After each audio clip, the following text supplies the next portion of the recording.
Hello guys ఎప్పుడూ లేదు ఏంటి బుక్కులు చూపిస్తాను అనుకుంటున్నారా? నేను ఈ మధ్య వీడియో చేసి చాలా రోజులైంది కదా! ఎందుకో తెలుసా? మిడ్ ఎగ్జామ్స్ అనమాట. మిడ్ ఎగ్జామ్ ప్రిపరేషన్‌కి అలాగే రాయడానికి ఇన్ని రోజులు పట్టిందనమాట. రేపటితో ఎగ్జామ్స్ అన్నీ అయిపోతాయి.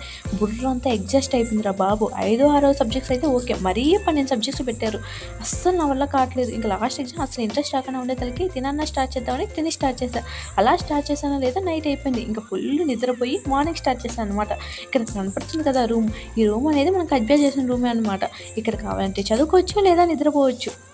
ఇంక అలా ఎగ్జామ్ రాసేసి ఆఫ్టర్‌నూన్ రూమ్‌కొచ్చేసి మళ్ళీ పనుకొని ఈవినింగ్ లేచా. కార్తీక మాసాలు చేస్తున్నా కానీ దేవుడిని పట్టించుకోవట్లేదు. అందుకే దేవుడిని పట్టించుకున్నా అనమాట ఈరోజు. రేపొక్క రోజు దాటితే నాన్ వెజిటేరియన్ నేను. హమ్మయ్య! ఇన్ని రోజులు ఎంత నరకంగా గడిచిందో.